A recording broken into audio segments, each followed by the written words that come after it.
Alright, hey guys, James here from 5-Star-Rating-22. We're going to learn another technique today. Again, it's a pretty simple one, pretty basic, but it's one that you will use often. You will find that it's going to be one of your bread and butter techniques that you'll end up using probably throughout your painting career. Whether you be a novice or advanced, it just depends on the way that you apply it. What we're talking about today, of course, is washes, or giving your miniature a wash. Now what a wash is a wash is a really thin paint, and what you're doing is you're applying it over an area to help add depth or shadows. So now we learned about base coats. Now what I did here on this miniature was I simply did some red and blue segments on the armor there and a base coat. As you can see, it's not bad. I mean, it's not horrible. But there are some in between. There's some red in there and some blue in there, and it doesn't look very well defined, as well as on the helmet there. Now by adding a wash, by a simple wash, we can greatly improve the look of it. So we'll do that first. We'll do a quick thing so you can see what I'm talking about. Now again, like what I said, was a wash is simply adding a thin paint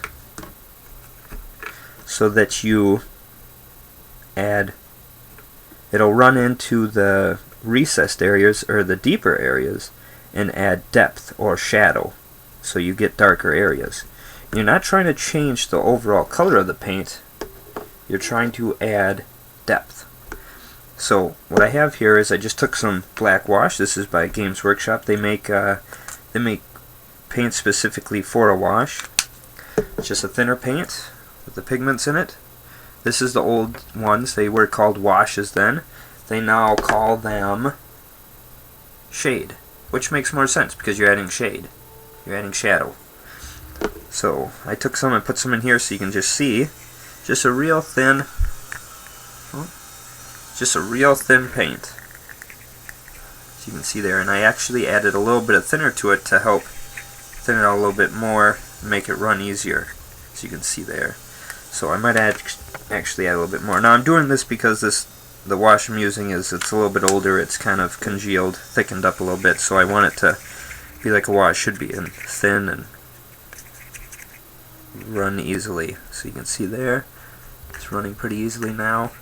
So there we go. So I'm going to take some wash, and now normally when someone does a wash, the easiest way to do it is to simply take some, load it up on your brush, and plop, plop.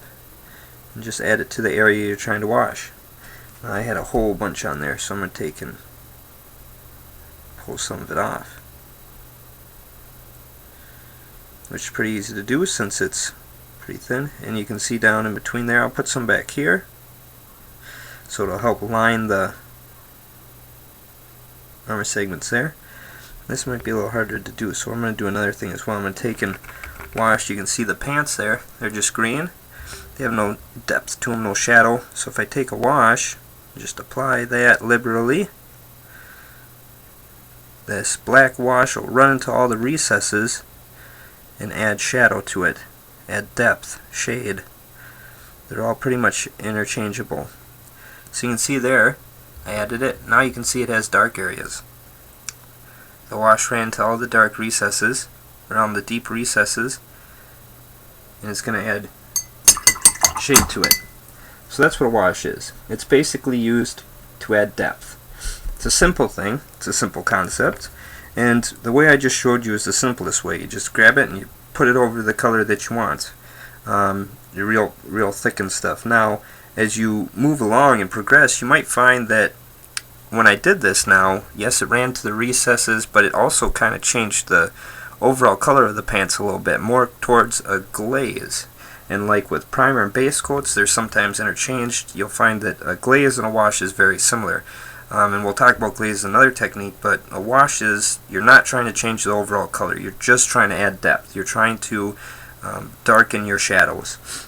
So now, like I said, when you start to get a little bit more advanced and you start doing a little more serious figures, you might find that you don't want to just give a liberal wash like that all over.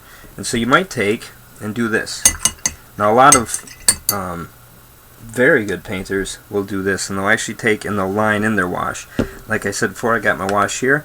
Now, especially when you're lining it in, it's good to have it nice and thin, because you want it to run very easily.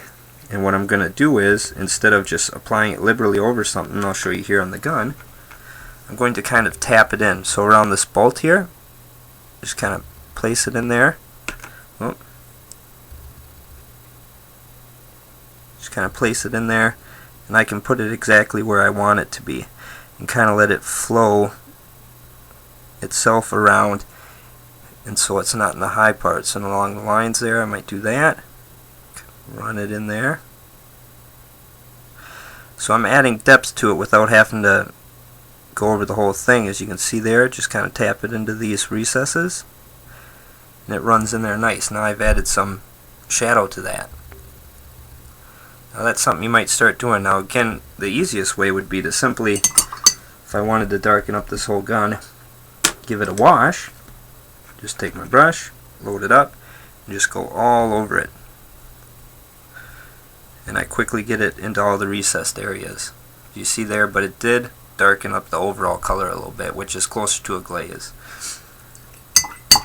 But it is a common way of doing a wash. It's a bread and butter technique. It's something that you'll use for a long time. Pretty simple. Hopefully that gives you an understanding of it. We'll let that dry there for a second. So what do you need to do a wash? Well, first you'll need a paint. Now you can make your own washes pretty simply. All you need is a paint, some kind of way of thinning it, and then some way of breaking the surface tension so it runs easier. Now this is a little more advanced, and you probably won't do this. The easiest way would be to go out and buy a pre-made wash. And most all miniature paint producers out there have a wash line. I know Vallejo does, Games Workshop obviously does with their shade, and so that's the easiest way to go out and buy them. They're not bad at all, they work just fine. So you can go out and buy them pre-mixed. It makes it real simple, but you can also make your own wash.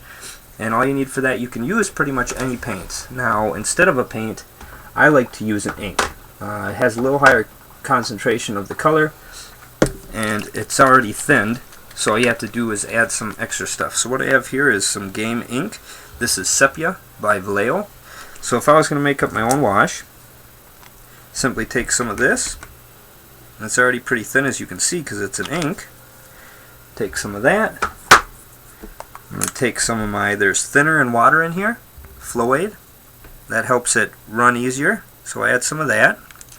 Good little amount. And I'm also going to add a little bit of some satin varnish, which is kind of like a medium, and it helps keep the pigments in from sinking or clumping. So I've got all that in there. Keeps them in suspension throughout the wash. So you can see there, now I've got pretty much a wash just like I had the other stuff, and I made it up pretty easily. And a lot of times you can make it cheaper this way too instead of buying the pre-made, but it's kind of nice not having to make it up and having it already done. Now you could make them up and keep them stored. A lot of people do that, but it doesn't take that much time to make them up. So we'll just do the back here. Again, this is Sepia. It's more of a brown wash that I just made, but it'll do the same purpose as that black wash that I just had. It's going to flow into the recesses and darken it up and give it shadow. So as you can see there, kind of flows into the different areas on the backpack there. You can see on the vents there, they're darkened up. They're kind of brownish in there, and in the line, it's darkened up. So that's all a wash is. It's pretty basic, but it's something that you use for a long time. And it's also something that when you're doing more precise miniatures, such as for a competition or you're doing your special character for your army, you'll probably line it in more, because going over the whole thing, of course, will even if it's slightly, can change the overall color of the of the base coat. So as you can see on the pants there, that started to dry now a little bit. You can see it's got depth added to it. It's got shadows, so it makes it a lot easier to add depth quickly instead of having to layer it on, as you'll find out in other techniques as well. So that's pretty quickly. And then, well, as the first thing we did there, the blue and red segments, now they've got a black line separating them. Makes them look a lot nicer for a pretty quick process. So that's washes. Pretty simple. One last thing I didn't cover on is what kind of brush to use. When doing a wash, I like to use a synthetic brush, something with synthetic frills or synthetic hairs on it.